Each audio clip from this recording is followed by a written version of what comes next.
모두가 알고 싶지만 어디서도 알려주지 않는 나만 알고 싶은 전략. 오늘 김조영 의사가 모두 전해드립니다. 함께 해보시죠. 원포인트 레슨. 김조영 의사 만나볼게요. 안녕하십니까? 안녕하십니까? 네, 지난주였죠. 중국의 중앙경제경작회의가 마무리가 되면서 14년 만에 이 경제 기조를 완화로 전환했습니다. 그래서요, 오늘의 주제 이렇게 잡아봤습니다. 결국 핵심은 중국의 소비가 어떤 모습을 보이느냐일 텐데요. 과연 중국 소비, 그렇게 시장이 이야기하는 만큼 희망이 없는 건지 중국 소비와 관련해서 국내 시장에서의 관련 종목까지 함께 전략 세워보도록 하겠습니다. 이사님, 저희가 관련 내용 어떻게 좀 체크해봐야 될까요? 네, 일단 이 질문에 대한 답부터 명확하게 드리면 모른다입니다. 왜냐하면 정책이라는 게 어느 시점에 어떻게 쓰이는지에 따라서 효과가 너무 다를 수 있고요. 네. 그다음에 지금 구체적으로 숫자가 나온 건 없어요. 말씀해 주신 것처럼 금융정책 쪽에서 14년 만에 기조가 바뀐 것, 그다음에 재정정책과 관련돼서도 굉장히 강력한 여러 가지 얘기들이 붙은 걸 보면 분명히 양쪽 다 강한 내수 부양을 쓰겠다라는 건 명확해 보이지만 그 실제 결과는 우리가 확인해 봐야 되는데요. 그럼에도 불구하고 지금 중국 소비를 보면 분명히 계속 좋아지는 쪽이 있고 나쁜 것이 있고요. 그러면 우리는 이에 따라서 어떤 종목군들을 봐야 되는지에 대한 답도 정할 수 있고요. 그다음에 실제로 정책 효과와 관련된 기대감도 중국의 심리를 보면 우리가 뭐 정확하게는 알 수 없지만 그래도 최소한의 어떤 흐름은 한번 짐작해 볼 수 있다라는 측면에서 우리가 오늘 내용들을 정리해 보면 좋을 것 같습니다. 좋습니다. 그럼 첫 번째 문점 지금 바로 함께 열어보시죠. 말씀해 주신 것처럼 분명히 소비가 잘 되는 곳이 있을 거고 그렇지 않은 부분이 있을 겁니다. 저희가 국내에서도 관련 섹터까지 연결 짓기에 앞서서 어떤 차이를 보이고 있고 또 좋은 데는 뭐가 있는지 좀 알아보고 싶어요. 네, 실제로 자동차 같은 경우에는 너무 좋고요. 네. 그다음에 일부 소비재들은 여전히 안 좋은 상황이에요. 그래서 우리 생각에는 경기가 별로 안 좋으니까 자동차 같은 비싼 제품은 당연히 나빠야 될 것 그쵸? 같고, 그다음에 일반 소비재, 우리가 이제 일반 소비재라고 하는 거 뭐 화장품, 네. 뭐 그다음에 뭐 생필품 이런 것들 소비재라고 하잖아요. 그런 거는 오히려 필수 소비재 측면에서 좋아야 될 것 같은데 이건 별로란 말이에요. 그래서 그러게요. 참 재미있는 국가다라는 생각도 들지만 어쨌든 그 중국의 내부 내용들을 살펴보도록 하겠습니다. 일단 3개월 정도만 살펴볼 텐데요. 자, 준비된 그림으로 보시죠. 9월부터 11월까지 전개된 주요 소비 품목들의 흐름을 살펴보시면 식품은 별로 변화가 없죠. 근데 의류는 뭐 가격은 뭐 천차만별이겠지만 떨어지고 있는 상황이고요. 자, 가전제품은 생각보다 굉장히 견조합니다. 석유 제품은 계속 마이너스고 자동차가 올라가고 있고 화장품은 급격하게 좀 변화가 나타나고 있는 상황이에요.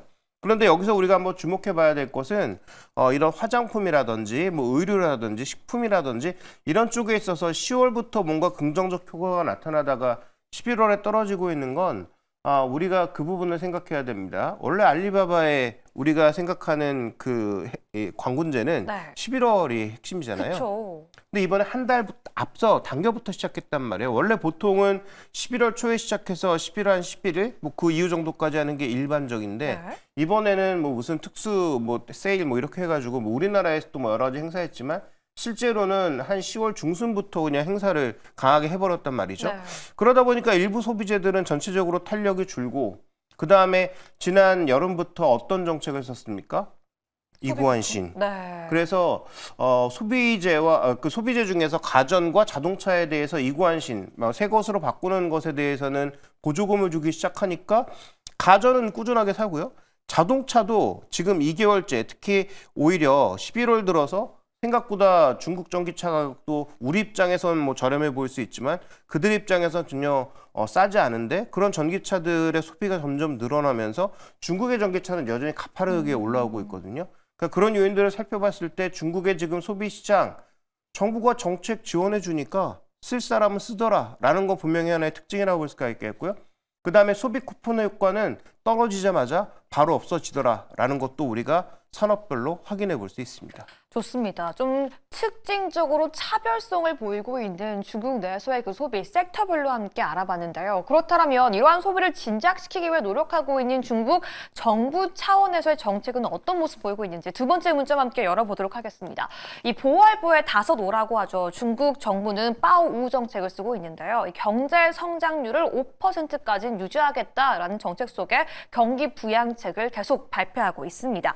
하지만 계속 구체적인 내용과 효과는 두드러지게 나타나지 않고 있는데 과연 내년 3월 양회 전인대까지 기다려야 하는 걸까요? 어떤가요? 네, 지금 뭐 정책 효과가 없을 거다라는 부정적인 전망도 많이 나오고 있는데요. 제가 드리고 싶은 말씀은 방어는 할 수 있다 정도입니다. 네. 방어만 해도 다행이다라는 거죠. 그러니까 그동안 좀 가파르게 떨어져 왔던 소비 때문에 중국이 디플레로 가고 있다, 저성장으로 가고 있다, 역성장으로 가고 있다. 이래서 뭐 G2가 아니라 이제 다시 뭐 지원 혼자 미국 가고 그다음에 뭐 중국은 뭐 나락으로 떨어질 거다라고 뭐 기도하시는 분들도 있고 그렇게 뭐 전망하시는 분들도 있고 네. 다양한 분들이 있지만 실제로 이제 중국의 두 가지 지표를 보면서 우리가 한번 예측을 해 보도록 하죠. 자, 두 가지 지표를 좀 같이 한번 보시면 자, 지금 가장 말씀드렸던 게 뭐라고 언급드렸습니까? 중국의 주택 시장의 흐름이 굉장히 중요하다라고 말씀을 드렸어요. 주요 대도시의 부동산 가격인데 아직도 하락이 멈추지 않았습니다. 계속 마이너스 권역에 있어요. 근데 중요한 건 뭐냐? 분명히 마이너스의 폭은 점점 줄고 있다라는 것, 그 다음에 거래 면적은 늘고 있다라는 것, 이런 부분들은 분명히 변화의 상황이에요. 그러니까 정부가 개입하면서 정부가 이제 부동산을 막 저가 매입해주고 있지 않습니까? 그러다 보니까 분명히 어느 정도 버티는 힘은 생기기 시작했습니다. 이건 분명히 중요한 거예요. 네. 그래서 그동안 일방적으로 2023년부터 무너져 내려왔던 저 부동산의 흐름이 2021년부터 22년 사이에 벌어졌던 저때 코로나의 움직임과는 규모 자체가 다르죠. 그러니까 저때 쌓였던 버블이 이때 터지면서 이렇게 확대된 거예요. 그러니까 이렇게 급격하게 무너진 것이 일단 멈췄습니다. 급격하게 다시 줄고 있어요. 그러면 최소한 부동산 시장의 추가적인 급락 혹은 붕괴 정도는 막을 의지가 굉장히 정부가 명확하다라는 걸 밝히고 있는 상황이니까 그러면 우리가 적어도 생각해 볼 수 있는 건 정부가 정책 썼다고 해서 뭐 좋아지진 않겠지만 네. 최소한 부동산으로 인해서 망가지는 것 정도는 막아줄 수 있겠네는 우리가 추정해 볼 수가 있는 거죠. 그다음에 두 번째 그림을 살펴보시죠. 네. 선행지표로 우리가 뭘 봅니까 주로? 소비라든지 경기를 볼 때 우리가 선행지표로 보는 거 뭐죠? 바로 심리예요. 네, 그래서 소비자들의 심리는 소비자 신뢰 지수로 볼 수가 있을 거고요. 그다음에 부동산 환경 지수 같은 것들도 전반적으로 부동산 심리를 나타내는 것이겠죠. 자, 둘 다 동일하게 뭡니까? 일단 더 떨어지지는 않고 있다. 물론 더 떨어지지 않고 있다는 게 반드시 올라가는 건 아니겠죠? 더 떨어질 수 있지만 어쨌든 분명히 하락의 각도를 멈추고 돌아설 준비를 하고 있다라는 게 핵심 포인트이고요. 그다음에 소비 신뢰 지수는 어느덧 조금씩 우상향하려는 그런 트렌드도 나타내고 있습니다.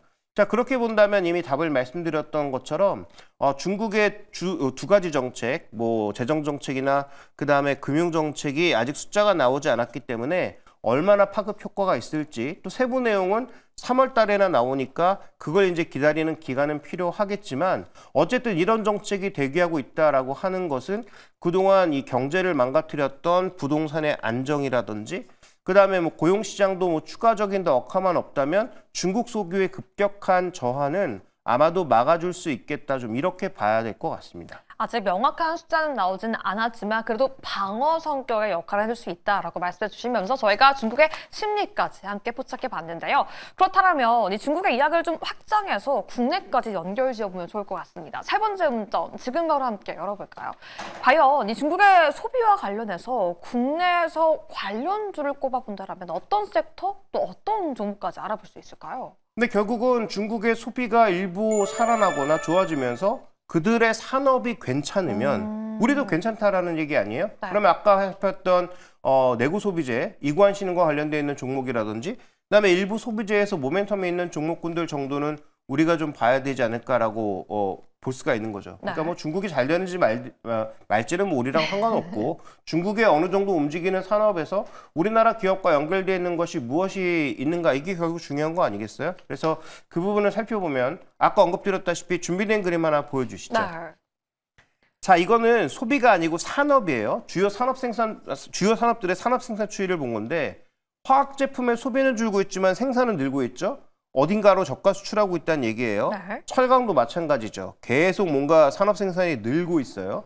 그런데 아까 이제 철강 제품 이런 것들은 우리가 직접 B2C로 소비하는 건 아니니까 저런 게 이제 다른 제품으로 들어가서 나간다는 얘기가 되겠고, 저 철강은 어디로 가겠습니까? 자동차로 가겠죠. 아, 네. 자동차의 지금 산업 생산을 보시면 이게 지금 맞나 싶을 정도로 중국의 경기가 정말 나쁜가 싶을 정도로 급격하게 올라가는 상황이고요. 네. 전기 장비는 큰 변화 없고 컴퓨터 및 통신 장비는 견조하게 좀 유지가 되고 있는 상황입니다. 자, 그렇게 본다면 아까 말씀드렸던 가전 소비, 그다음에 컴퓨터 및 통신기기들 유지되고 있는 부분, 자동차의 저런 확산 부분, 이런 부분들에서 우리가 좀 아이디어를 얻어볼 수 있다는 것이죠. 그래서 이렇게 중국 내에서도 좋은 산업, 그러면 중국 산업에 저 해당 기업에 투자하는 것도 하나의 뭐 포인트가 되겠지만, 뭐 중국 기업에 투자하시는 건 뭐 저도 꺼리지만 다들 꺼려 하실 네, 테니, 그렇죠. 그러면 저런 중국 기업에 한국 부품이 들어가고 있다면 관심을 가질 필요가 있는 거고요. 네. 그와 관련된 종목으로서 자동차 부품 대표 기업으로서는 HL 만도가 중국의 다양한 로컬 업체들과 중국에 있는 뭐 GM에도 다양하게 부품을 이미 공급하고 있는 상황이고요. 그다음에 이제 가전기기 쪽으로는 아시다시피 삼성전기의 일부 부품이 들어가고 있고요. 아까 이제 의료 소비가 별로 좋지 않다라고 말씀드렸는데, 그럼에도 불구하고 나름의 브랜드력을 가지고 중국의 시몰에 적극적으로 진출하고 있는 FNF가 최근 주가가 너무 많이 내린 다음에 밸류가 꽤 낮아진 상황이어서 그런 종목군들은 한번 밸류의 약간의 회복 정도를 기대할 수 있지 않나, 이렇게 판단하고 있습니다. 그럼 우리 시청자분들이 궁금한 내용을 좀 하나씩 짚어보고 싶어요. 일단 대표적으로 많이 생산하고 있는 게 자동차고, 중국의 소비 역시 자동차가 좀 뒷받침해주고 있는데, 국내 자동차 섹터 부품 말고 자동차 완성차 업체 측면에서는 긍정적이지 않게 보실까요? 네, 뭐 전혀 관련이 없습니다. 왜냐하면 중국이 이미 미국의 2배가 된 엄청난 세계 1위 자동차 시장이지만 네. 현대차, 기아차 비중은 점점 줄고 있어요. 앞으로도 늘어날 개연성은 높지 않고요. 네. 지금 그나마 다행인 것은 뭐 중국 베이징과 베이징 차의 현대차와 어떤 협업을 통해서 추가적으로 뭐 전기차 라인업을 늘리거나 전기차와 관련된 협업을 늘려갈 것으로 보이는데, 그게 판매량 증가로 이어질지는 알 수 없는 상황이죠. 그래서 지금 뭐 현대차, 기아차 등 국내 완성차가 중국에서 뭔가 의미 있는 점유율을 가져갈 가능성은 낮다라고 봐야 될 것 같습니다. 그렇다면 지금 저희가 화학 제품과 철강의 산업 생산 추이까지 함께 살펴봤는데, 오히려 관련주로는 안 꼽아주셨거든요. 계속해서 국내에서 화학과 철강 관련주는 좀 고전을 면치 못하겠다, 이런 의견 갖고 계신 걸까요? 일단 두 업종은 우리나라의 이제 화학이나 철강 두 업종은 뭐 역대적 밸류 저점입니다. 뭐 네. 0.4배, 0.2배는 거의 뭐 기본이에요. 근데 그건 정말 예전에 경기가 꺾어 내려가서 저 바닥에 있을 때 정도 레벨 수준까지 온 거거든요. 그러니까 주가가 너무 싸니까 거기에서 반등할 거라는 거에 대해서는 저도 동의하는데, 자, 중국의 화학 제품과 철강 제품들이 소위 이제 저가 수출을 밀어내기 수출을 계속하고 있음에도 불구하고 생산을 늘리는 이유는 뭐겠습니까? 로컬 비중이 그만큼 올라갔다는 얘기를 방증하는 거거든요. 그러니까 우리가 새 시장을 찾아서 새 시장에 밀어넣을 수 있으면 좋은 건데, 예전처럼 뭐 중국의 경기가 살아나서 중국의 비중이 다시 늘고 중국 쪽과 긍정적 역할을 가져간다? 어렵습니다. 오히려 그런 차원에서 접근해 본다면, 제가 너무 여러 번 말씀을 드려서 이런 시간에 계속 빼고 있는데, 네. 차라리 엔터 쪽을 보는 게 훨씬 100배 낫다. 예를 들어서 한한령 같은 것들을 해제해 줬을 때 누가 가장 흥분하고 좋아하겠습니까? 엔터 업종이거든요. 근데 그 엔터 업종에서 핵심 포인트는 이미 뭐 주가가 올라간 뭐 JYP 엔터, 뭐 YG 이런 것들보다는 오히려 뭐 CJENM이라든지 스튜디오 드래곤이라든지 이런 쪽에 자극될 가능성이 더 높다, 이렇게 봐야 될 것 같습니다. 좋습니다. 이제 저희가 수혜를 볼 수 있는 그 업종과 종목까지 함께 파헤쳐봐야 될 것 같은데요. 오늘의 결론 함께 도출해 보겠습니다. 중국 관련 소비, 저희 종목과 섹터 어떻게 대응해보는 게 현명할까요? 네, 일단 2025년에는 3월 달 정도에 나올 정책 강도, 특히 숫자 같은 것들은 좀 명확하게 확인해 보셔야 됩니다. 그래서 다시 한번 말씀드리지만 중국이 정책 썼다고 중국 경기 살아나는 것, 뭐 답을 알 수 없습니다. 그럼에도 불구하고 저는 최소한 방어 유지는 된다라고 보고 있고요. 그 다음에 우리가 아까 첫 번째 그림에서 확인해 봤지만, 여름부터 이구환신 정책을 썼더니 실제로 가전과 자동차는 굉장히 견조하게 소비가 되고 있더라라는 걸 확인하고 있잖아요. 그러니까 정책 효과가 없다는 건 거짓말이고, 이걸로 인해서 다 좋아진다도 거짓말이에요. 그래서 지금 현재 우리가 봐야 될 것은 최소한 좋아지는 건 좋아진다 정도로 봐야 될 것 같고요. 그 다음에 소비재 같은 경우에는 일부만 회복된다고 하더라도 긍정적 효과는 있을 것으로 보니까 그와 관련된 종목으로서 HL 만도, FNF, 삼성전기 세 종목을 저는 여전히 관심 종목으로 제시하고 있습니다. 네, 오늘 사실 저희가 세 종목까지 관심 종목 추가해봤는데요. HM만도에 의류주 FNF, 삼성전기까지 했어요. 저희가 자동차주, 의류주, 소비재까지는 조금 전에 언급된 것 같지만 삼성전기가 포함된 이유 간단하게 들어볼 수 있을까요? 네, 중국의 주요 부품들의 그 IT 기기에 들어가는 부품들 중에서는 아직 삼성전기 MLCC가 생각보다 꽤나 많이 쓰이고 있고요. 네. 그래서 삼성전기가 중국향이 비중이 생각보다 꽤 많습니다. 물론 최근엔 중국 쪽으로 가는 게 너무 많아서 그걸 줄이고 오히려 AI 쪽으로 더 넓히려고 하고 있고요. 오늘의 리포트는 그 부분을 강조해주고 있더라고요. AI 관련주다. 그래서 제가 예전에 삼성전기 말씀드릴 때 AI가 묻어있는데 전혀 반영되지 않고 있다라는 말씀도 드렸잖아요. 그래서 그런 측면의 주가 반등도 있겠지만 중국의 가전 소비가 늘어나면 핸드폰이나 일부 핵심 IT 제품들 중에서 삼성전기의 MLCC를 포함한 일부 IT 제품들의 소비는 같이 늘어날 것으로 판단하고 있습니다. 그렇습니다. 오늘은 중국 소비 관련 수혜주까지 함께 포착해봤습니다. HM만도, FNF, 삼성전기까지 체크해 주시길 바라겠습니다. 오늘도 여러분들의 투자에 도움되었기를 바라면서 김종효 의사 보내드리겠습니다. 감사합니다.